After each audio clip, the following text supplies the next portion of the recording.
Hello everyone, how are you all.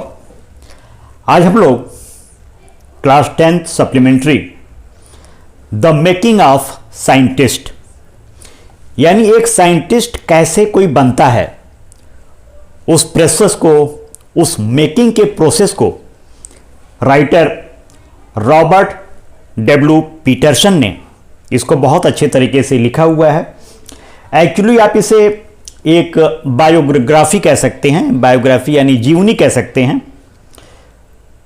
एक वैज्ञानिक थे, वो जो बटरफ्लाइज हैं उस पर बहुत ज़्यादा उन्होंने रिसर्च किया, उस पर उन्होंने बहुत सारे साइंटिफिक फैक्ट्स दिए। तो पहले हम राइटर के बारे में जानते हैं। Robert W Peterson was a famous American newspaper writer who later became a freelance author of magazine articles। तो पीटरसन अमेरिकन थे। रॉबर्ट डब्ल्यू पीटरसन एक अमेरिकन राइटर थे और ये मैगजीन्स में या न्यूज़पेपर्स में फ्रीलांसिंग करते थे। फ्रीलांसिंग यानी कि आर्टिकल्स लिखते थे, लेख लिखते थे। और जो लोग स्वतंत्र रूप से लिखते हैं, फ्री होकर लिखते हैं, उनको फ्रीलांसर कहते हैं। इसके बाद he was born in 1925 in Pennsylvania in the USA. तो यूएसए में एक स्थान है पेंसिल्वेनिया, वहां पे इनका जन्म हुआ था। And he has passed away on 11 February 2006 from lung cancer. इस लेसन में, इस चैप्टर में जो वैज्ञानिक है उनका नाम है Richard Ebright. Richard Ebright has received the Searle scholar award and the Schering Plough award for biochemistry and molecular biology. It was his fascination for butterflies that opened the world of science to him। जो butterflies के बारे में उनके research थे, उनकी जो खोजें हुई, उससे दुनिया को बहुत फायदा हुआ। और इसकी कहानी भी बहुत इंटरेस्टिंग है। जो रिचर्ड एल्ब्राइट की मां थी, उनका बहुत बड़ा योगदान है उनको साइंटिस्ट बनाने में। रिचर्ड एल्ब्राइट को साइंटिस्ट बनाने में उनकी मां का बहुत बड़ा योगदान है, क्योंकि उनकी मां ने उन्हें एक पुस्तक भेंट की थी और उस पुस्तक का नाम था the Travels of Monarch x. तो मैंने इसको लाइन बाय लाइन ट्रांसलेट किया है। आप लोग अपने बुक में लाइन बाय लाइन, बुक को ओपन कीजिए, लाइन बाय लाइन देखिए। पहले कुछ जान लेते हैं। यह रिचर्ड एब्राइट को प्रोत्साहित करने वाली वैज्ञानिक उपलब्धि की कहानी है। रिचर्ड की मां ने उन्हें पाल पोस कर बड़ा किया और मां ने कभी न खत्म होने वाला प्रोत्साहन दिया, इनकरेज किया और उनको एक किताब दी the Travels of Monarch X. इसमें तितलियों के बारे में, बटरफ्लाइज के बारे में बहुत जानकारी दी गई थी और इसे पढ़कर रिचर्ड एब्राइट का जीवन बदल गया, क्योंकि वह पथरीले अस्थिपंजरों और सिक्कों के साथ साथ तितलियां भी इकट्ठी करता था। वो जो वैज्ञानिक था, तितलियों का, बटरफ्लाइज का बहुत शौकीन थे। अपनी अदम्य इच्छा शक्ति की सहायता से कोशिका कैसे कार्य करती है, जो हमारे शरीर की जो सबसे बेसिक इकाई है, सबसे छोटी इकाई है, कोशिका है, सेल है। आप जानते हैं, बायोलॉजी के स्टूडेंट आप बाद में बनेंगे तो आप जानेंगे कि हमारे शरीर की या किसी भी जीवधारी की जो सबसे छोटी इकाई होती है वो कोशिका होती है। इंग्लिश में सेल कहते हैं, CELL। और उन्होंने इसके लिए मॉलिक्यूलर बायोलॉजी में सीयल scholar award, Tshering Plough award जीते। तितलियों के लिए उनके सम्मोहन ने उनके लिए विज्ञान की दुनिया के दरवाजे खोल दिए। रिचर्ड एल्ब्राइट के लिए मां का बहुत बड़ा योगदान है इसके लिए, क्योंकि मां ने ऐसी किताब उनको दी जिससे उस किताब से ही रिचर्ड एल्ब्राइट प्रोत्साहित हुए और बटरफ्लाइज के बारे में इतने रिसर्च, इतनी खोज उन्होंने की। 22 वर्ष की आयु में, 22 ईयर्स, 22 वर्ष की आयु में एक भूतपूर्व वर्ष के स्काउट ने, ये स्काउट भी थे अपने स्कूल के, यानी स्काउट भी थे ये, वैज्ञानिक संसार को एक नए सिद्धांत से उद्दीपन किया कि कोशिकाएं कैसे काम करती हैं। रिचर्ड एच एब्राइट और उसके कॉलेज के कमरे में साथ रहने वाले सहपाठी ने proceedings of national academy of science में लिखे एक लेख में इसकी व्याख्या की थी। यह प्रथम बार हुआ ऐसा कि इस महत्वपूर्ण पत्रिका में कॉलेज के विद्यार्थियों की कृति का कभी प्रकाशन हुआ हो। यानी कॉलेज का जो बुक होता था पहले बच्चों के लिए, उसमें अलाउ नहीं था कि बच्चे कुछ लिखें, लेकिन रिचर्ड एब्राइट ने जो खोज की थी, जो उन्होंने रिसर्च किया था, उसको उस पुस्तक में, विद्यालय की पुस्तक में स्थान दिया गया पहली बार।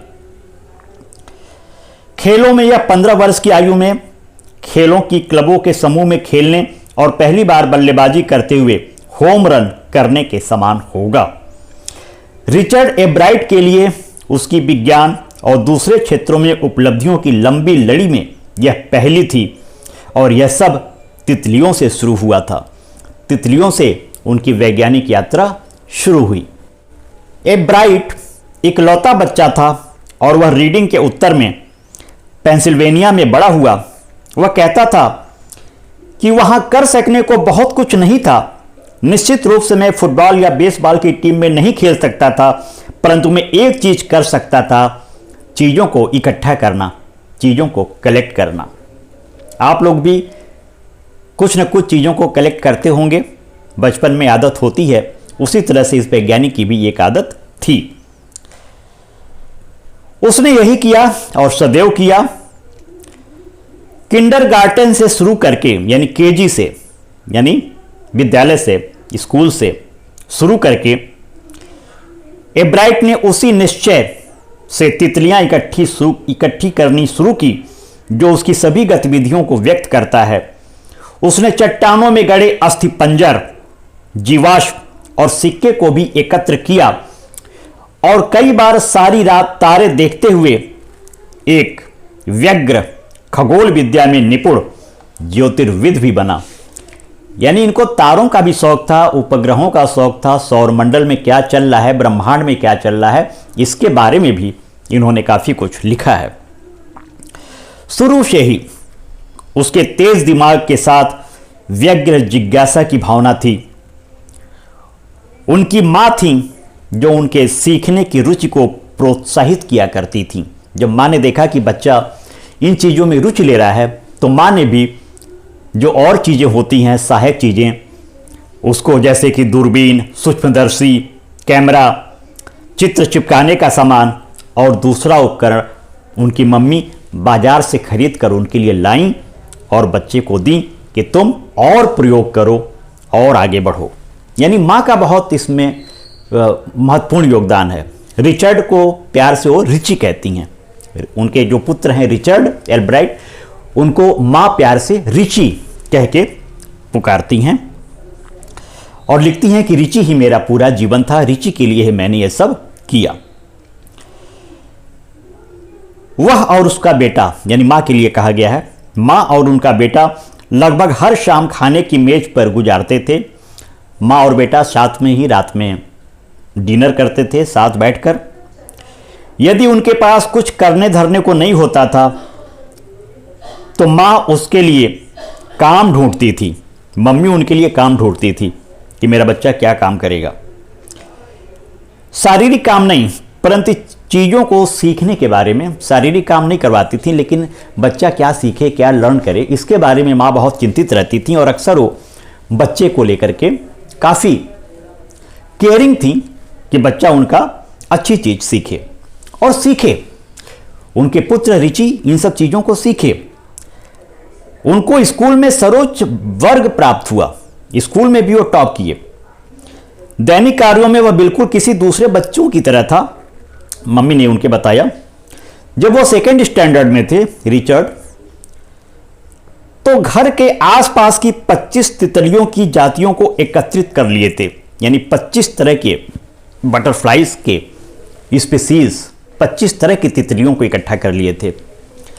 आप अपने बुक में पेज 116 पर दी गई तालिका को देख सकते हैं कि कौन कौन से वैरायटी, कौन कौन से स्पीसीज उन्होंने एकत्रित किए थे।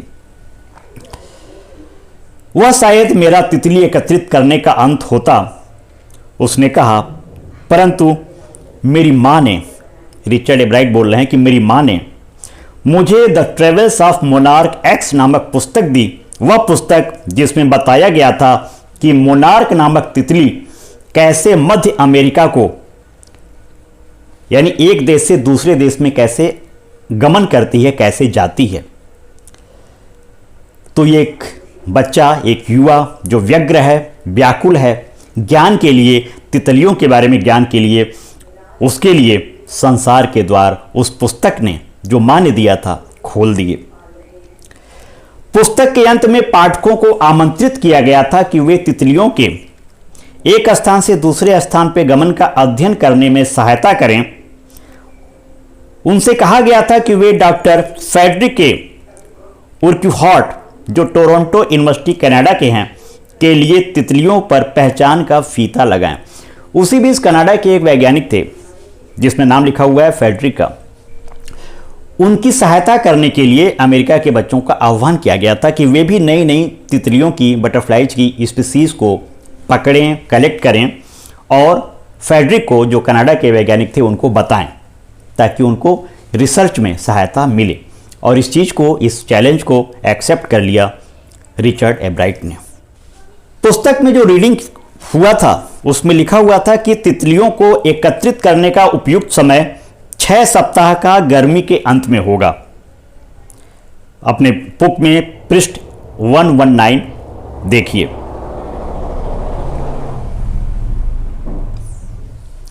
यदि आप एक एक करके उनका पीछा करते हैं तो आप बहुत अधिक नहीं पकड़ पाएंगे। इसलिए एब्राइट के लिए अगला चरण तितलियों को झुंड को पालना था। वह एक मादा मोनार्क तितली पकड़ता, उसके अंडे लेता और उन्हें अपने तहखाने में उनके जीवन चक्र के अनुसार बड़ा करता। अंडे से लार्वा, से प्यूपा और प्यूपा से वयस्क तितली तक। तब वह तितलियों के पंखों को फीता लगाता और उन्हें जाने देता।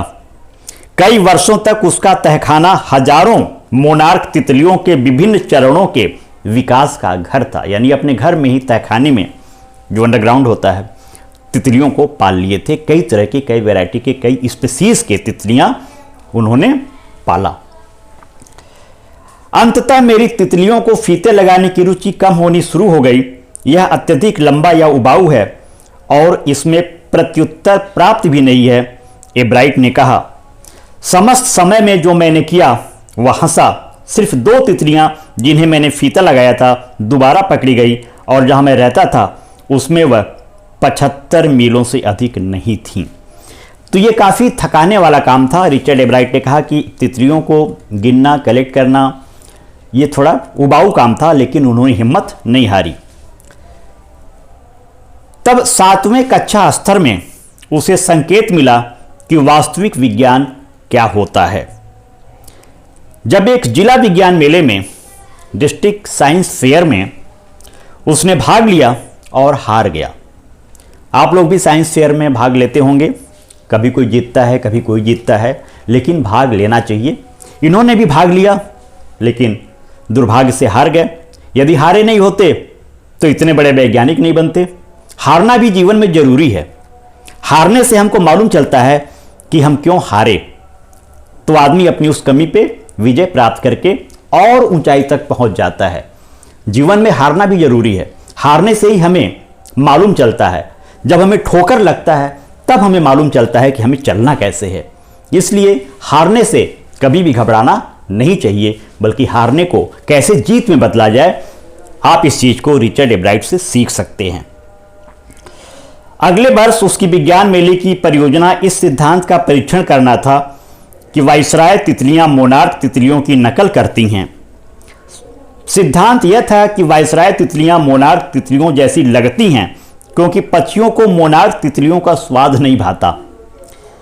दूसरी ओर वाइसराय तितलियों का स्वाद पक्षियों को अच्छा लगता है। आपको मालूम है पक्षियां तितलियों को खा जाती हैं। और उनका भी टेस्ट होता है, पक्षियों का भी।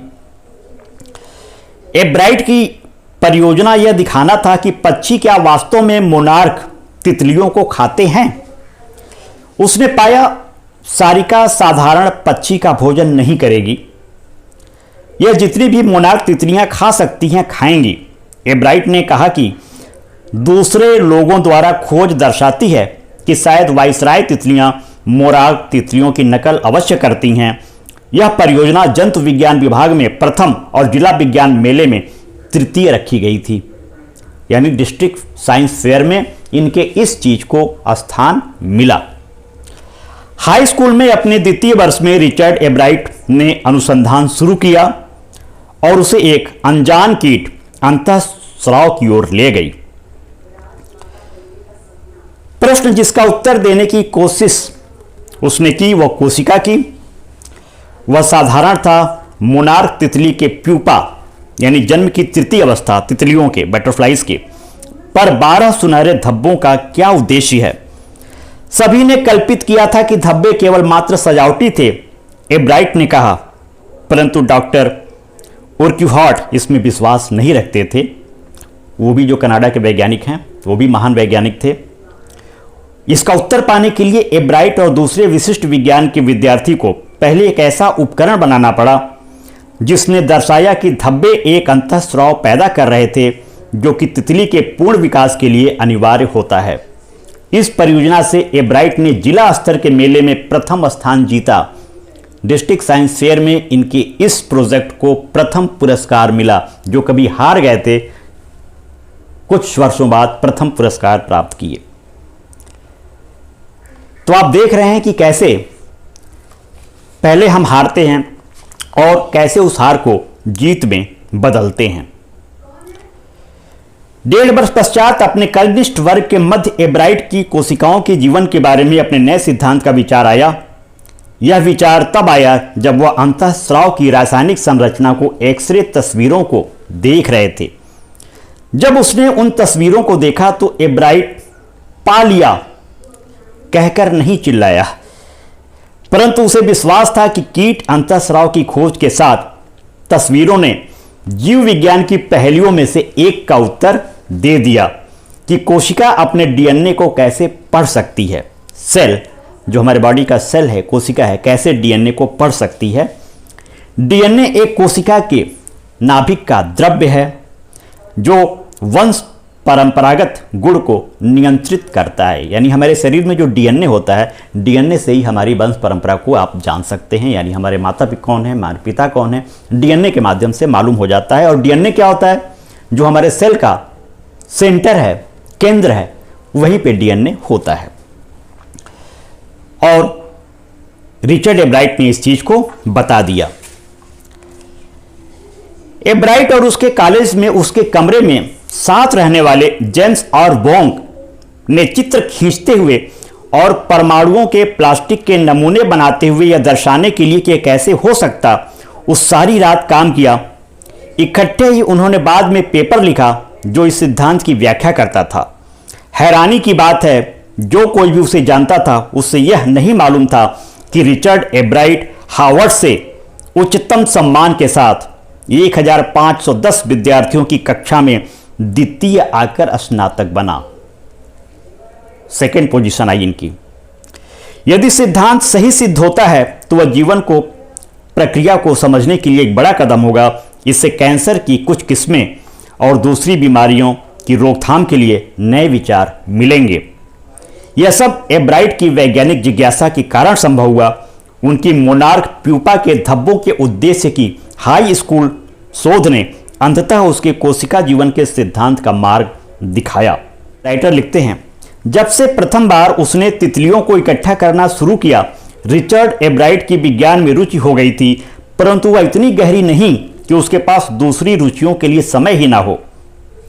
एब्राइट सर्वश्रेष्ठ वाद विवाद करने वाला और सार्वजनिक वक्ता के बनने के साथ साथ एक अच्छा कैनोइस्ट, एक प्रकार ये जो कैनोइस्ट होता है यानी कि एक विशेष प्रकार की किश्ती में यात्रा करने वाला और बहुमुखी प्रतिभा का व्यक्ति बना।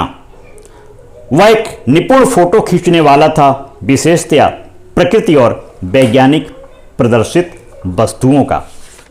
हाई स्कूल में रिचर्ड एब्राइट एक सीधा साधा प्रथम ग्रेड का विद्यार्थी था। क्योंकि सीखना आसान था, वह अपनी बहुत सी ऊर्जा उसने वाद विवाद प्रतियोगिता तो आपको मालूम है, और आदर्श यूनाइटेड नेशनल क्लबों की ओर मोड़ दी। उसे कोई सराहना करने के लिए भी मिल गया। उसके सामाजिक अध्ययन के अध्यापक ए वियरर, जो दोनों क्लबों के मार्गदर्शक भी थे, और उन्होंने नए विचारों का प्रवेश करवाया, ऐसा एब्राइट मानते हैं। रिचर्ड सदैव अतिरिक्त प्रयास करते थे। रिचर्ड एब्राइट जो वैज्ञानिक थे, हमेशा एक्स्ट्रा एफर्ट करते थे किसी भी चीज में, इसीलिए वे इतने सक्सेसफुल हुए। रिचर्ड प्रतियोगी थे, यानी कंपटीशन में भाग लेना चाहते थे और भाग लेते भी थे। उनके अंदर प्रतियोगिता भरी हुई थी रिचर्ड एब्राइट के अंदर, पर एक बुरे रूप में नहीं, एक अच्छे रूप में। रिचर्ड जीतने के लिए, जीतना या पुरस्कार जीतने में रुचि नहीं रखता था। यानी रिचर्ड प्रतियोगिता में भाग तो लेते थे, लेकिन ऐसा नहीं है कि यदि वो हार जाएं तो रोने लगें या दुखित हो जाएं। उनको हार या जीत से कोई मतलब नहीं था। उनको सिर्फ किसी भी कंपटीशन में भाग लेना था तो लेना था, हारे चाहे जीतें, क्योंकि वह सबसे उत्तम कार्य करना चाहता था, ठीक कारणों के लिए अति उत्तम होना चाहता था। उनको मालूम होना चाहते थे कि मुझे मालूम हो कि आखिर मैं क्यों हार रहा हूं, कारण क्या है, कैसे मैं विनर बनूंगा। हारना या जीतना उनके लिए कोई खास मायने नहीं रखता था। और ये चीज किसी भी वैज्ञानिक को एक सफल वैज्ञानिक बनाने के लिए बहुत जरूरी है। Experiment, experiment, experiment. हम जैसे जैसे एक्सपेरिमेंट करते हैं और जब असफल होते हैं तो हमें मालूम चलता है कि ये तरीका नहीं है उस चीज को बनाने का, तो दूसरा तरीका हम अपनाते हैं। तो साइंस में साइंटिफिक एक्सपेरिमेंट बहुत जरूरी है, और एक्सपेरिमेंट जब फेल होते हैं तभी नए एक्सपेरिमेंट बनते हैं। ये साइंटिस्ट बनने के लिए बहुत जरूरी है। इस तरह से आपने देखा कि कैसे रॉबर्ट डब्ल्यू पीटरसन ने रिचर्ड एब्राइट के बारे में इतना अच्छा लेख लिखा, और उन्होंने बताया कि उनकी मां का कितना बड़ा योगदान है रिचर्ड एब्राइट को रिचर्ड एब्राइट बनाने में। बहुत अच्छी ये स्टोरी है। ये तो हालांकि बायोग्राफी है रिचर्ड एब्राइट की, इसको लिखा है रॉबर्ट डब्ल्यू पीटरसन ने। आप भी इसे पढ़ेंगे, अच्छी कहानी है, अच्छी बायोग्राफी है, और वर्ड्स मीनिंग बुक से और क्वेश्चंस आंसर्स डिस्क्रिप्शन से करेंगे। बाकी लेसन्स के भी जो वीडियोस हैं क्लास के इंडिया कॉलिंग चैनल के प्लेलिस्ट में जाकर, जो भी क्लास आपका है उस क्लास में जाकर प्लेलिस्ट में आप सारे वर्क कंप्लीट करेंगे। Happy learning.